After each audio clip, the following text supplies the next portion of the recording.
Let's think for a minute about what you've read thus far in Chapter 1 and the preface of Empowering Learners, our current guidelines for school library programs. The purpose of Empowering Learners would be to advance school library programs to meet the needs of the changing school library environment. Libraries today are very different than they were in previous years. Our job is to empower learners. Key points that you read from the preface. We think about changing the library.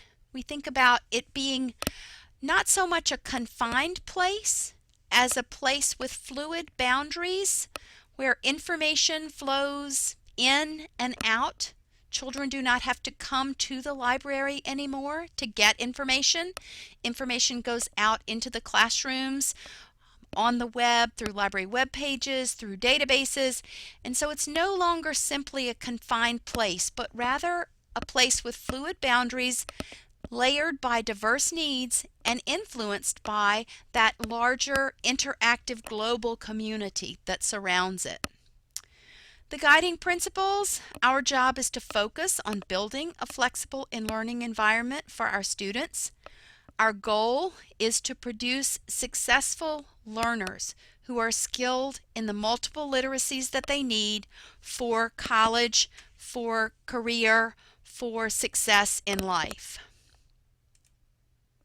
Key elements that we've already mentioned and we'll discuss again in this class: Standards for the 21st Century Learner, our textbook Standards for the 21st Century Learner in Action, and then you also read about Learning for Life, which was the initiative of AASL to roll out these new standards and implement them in schools across the country.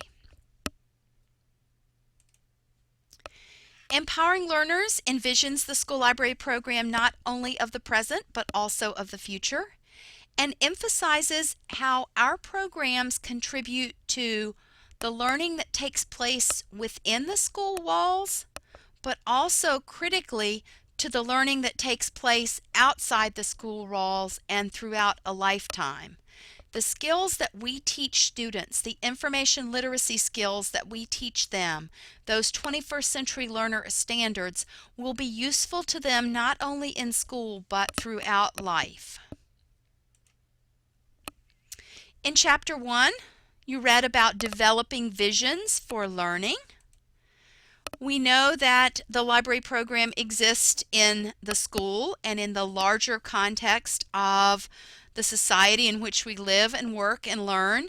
So we have moved from the industrial age, which had a focus on manufacturing, to the information age, where we saw the need for thinking and problem solving, effective communication, teamwork, the ability to manage information effectively, to where we currently are, the knowledge age, which takes us a step further, a step beyond the information age, to the need for high-level thinking skills, to the need for creativity and innovation, and to the need for collaborative teamwork.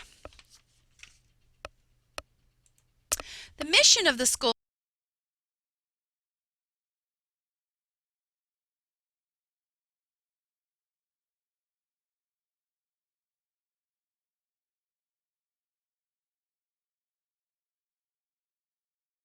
students and staff are effective users of ideas and information.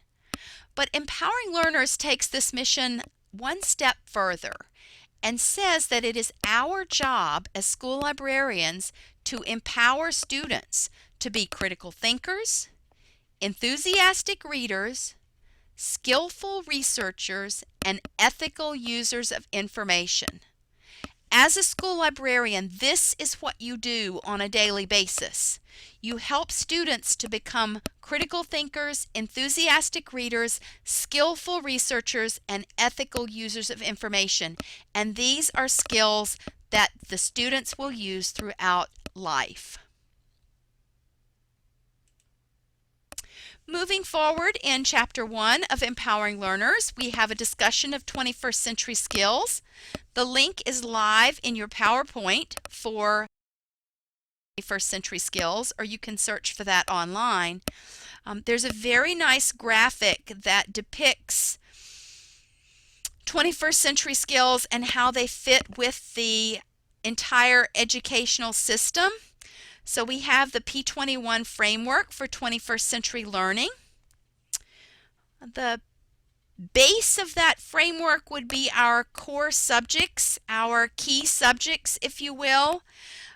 The need for students to be proficient in English, in languages, in the arts, in mathematics, in economics, science, geography, history, government, and civics, our core subjects in our school, but accompanied by 21st century themes.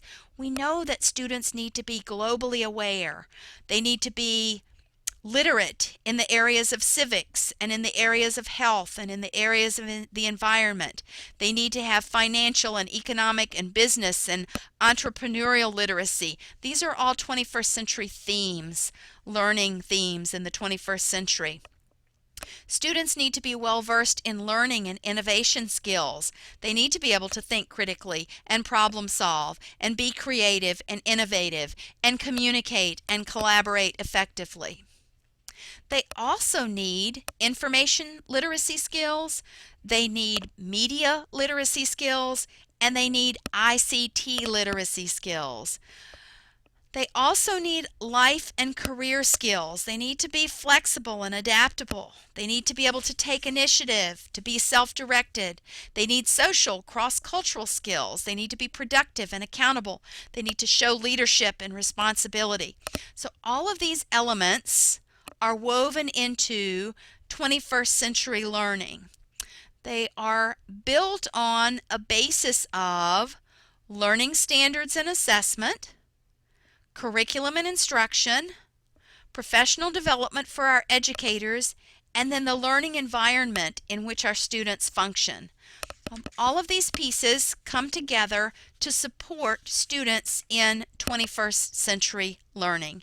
And as school librarians, we are very concerned with helping students become 21st century learners. When we think about the 21st century learning environment, we think about a participatory culture where teachers learn from students and students learn from teachers. Everyone is a teacher and a learner and a producer of information and a contributor to information. In our classrooms, in our libraries, collaborators interact with each other and with resources. They work through web-based assignments which utilize online resources and discussion groups. They connect with other educators, with experts out there in the field. It's that larger learning community that allows us to give students the partnerships which blends their learning with real-world experiences.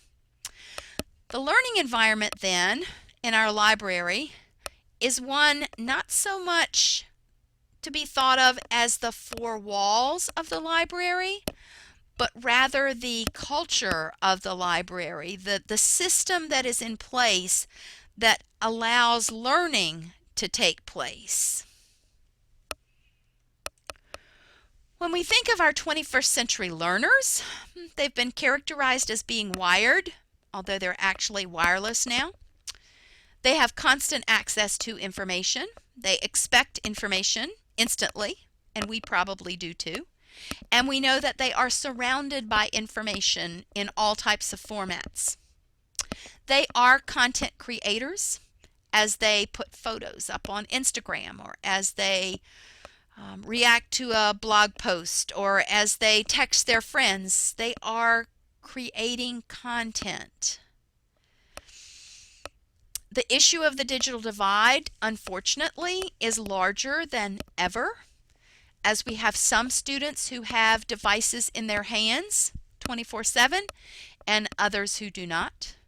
We have some students who have internet access at home, and unfortunately some students still do not. So the issue of the digital divide for our 21st century learners is larger than ever. And one of our tasks is to help to bridge that digital divide and ensure, to the best of our ability, that all our learners have access to the information that they need, and that we help them become skilled users of information whatever format it may be presented to them in. Section 5 of Chapter 1 from Empowering Learners discusses the standards for the 21st century learner, suggesting that in order